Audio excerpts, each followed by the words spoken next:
Ladies and gentlemen, I'm here to show you the DreadBox Abyss. As you can see, it's very light and the box is empty. That's because this synth is so rare and it's hard to get because it's always sold out. So I bought the box just to say to my friends I had one. Now when you get the DreadBox, and it's DreadBox because it's empty, you get this quick startup guide thing, and it has 7 steps. Now usually we're used to just turning it on. Maybe it has to warm up for just a few seconds, and then you're ready to play. And we'd all like that to be true, but sometimes synthesizers are so analogish that it's also sluggish because it needs time to warm up. So here is the quick start guide steps. 1, 2, 3, 4, 5, 6, 7. 7 steps. You can disregard the 7th one because that just says you are ready. And you can also disregard the 2nd one because there's a line through it. I don't know why that is, but when I got it, they just struck a line through it. So it's actually 1, 3, 4, 5, 6. That's only 5 steps. So you don't need to freak out because it's much less than 7. Anyways, what's the first step? Is to turn our unit on and let it wait up for let it warm up for 15 minutes. Not 15 seconds, not 15 milliseconds, but 15 whole minutes. This is important because if you start to play and those oscillators are cold, they're going to go out of tune and drift in ways you don't want to, especially if you're recording. But by the time you get all the other rest of your gear turned on and ready to go, it'll be 15 minutes, especially if you have as much gear as I do.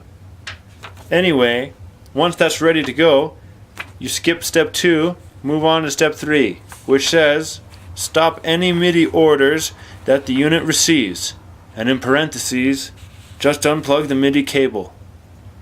MIDI cable? Well, let's take a look at connections on the DreadBox. Here is the DreadBox. There are no connections. Alright, let's look at the real DreadBox. Here it is, real in the flesh. Ding ding ding, it's made of metal. Sadly, you'll notice that mine has this replacement rubbery knob on the reflector time because when I received mine in the mail, the original knob had broken. So I took this off of my Korg mini log, off the filter, and stuck it on here. This is just temporary. So when your DreadBox Abyss arrives in the mail, I'm sure it'll have the proper knob. Disregard this. In fact, here, I'll take it off so that you can see what's underneath it. It's a regular standard sized pot that rotates clockwise and counterclockwise. That's to control the amount of time that the reflector uses to oscillate the values between the negative parameters. It's called a potentiometer. Disregard everything I just said just then because it makes no sense at all and I don't know what I'm talking about. So this is the DreadBox Abyss, and this is where you plug in your MIDI cable. That's what they were saying before. Now I have a MIDI keyboard like this one. Well, it has MIDI, but I don't recommend using an organ to play on a 4-voice polyphonic analog synthesizer with built-in effects. How many times have I said that? What I would recommend doing is using a more conventional MIDI controller, such as a Moog Voyager, which you can easily find on the market on Reverb.com or eBay. It has hundreds of Voyagers for sale. Believe you me. At the making of this video anyway. Anyway, I'm gonna lose my mojo now because we're gonna make a cut in the video since I have an office to take care of, and I'll come back with a much different mood. Cue the mood music. Wait, but...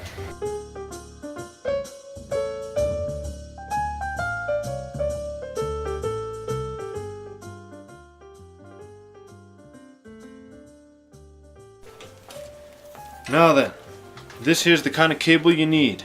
A standard 5-pin MIDI cable. Same on both sides. Now on the back of the DreadBox, you have a MIDI in and a MIDI through. And the MIDI through will come in handy if you have more gear to connect to. But for the most part, plug one end into the MIDI in of the DreadBox and the other to the MIDI out of your MIDI controller. So plug that right into MIDI out on the Voyager and plug it to MIDI in, because this will be the thing that's receiving the MIDI messages. Ta-da! Now when you receive your DreadBox, you'll notice these pins on the back of here. And I think that they'll have number 6 will be on. And that's okay for the most part, but just switch it off for now. So everything's off. Now then, we'll read the next step. Oh, actually that third step was to unplug the MIDI cable. Well, let's just take that right out. No connections are made. But for this next part, you ought to connect something to the main out and put it into a speaker and turn it up on max volume. Because what it's going to do is it's going to calibrate itself after you flick on switch 8. It says, turn the dip switch, idiot. I mean, it says, turn the DIP switch number 8 on the back panel. Here's this one. Now if your finger's too fat like mine, you won't be able to reach in there and turn it on without turning the rest of them on. So you may need a little screwdriver. What I use is my pinky finger. See that? It's just narrow enough to where I could flick this number switch 8, but you want to flick it on when it's on, so plug in the power over here first. Best thing I like about this synth so far is that it has an off and on switch. I love it when they have off and on switches. Nothing like that Moog Minotaur that ain't got no switch for days. That is to say, it ain't got no on-off switch. Anyways, when you flick upon that switch 8, it'll start to do its thing, but it's very quiet. And you don't know if it's actually doing what it's supposed to. That's why you slowly turn up the volume, and on the speaker if you need to, so that you can hear it doing its thing. That way you can confirm it. It'll do this low droning noise, and then there'll be a higher frequency kind of going up intervals above it. It's trying to get itself into tune, but I find it doesn't do so good. So that's when, after these steps are done, after it's done tuning, after it's doing the little interval things, you turn it off. It takes about 5-10 minutes or something like that, and it's all working good, and you can plug in the MIDI controller and start playing chords or whatever.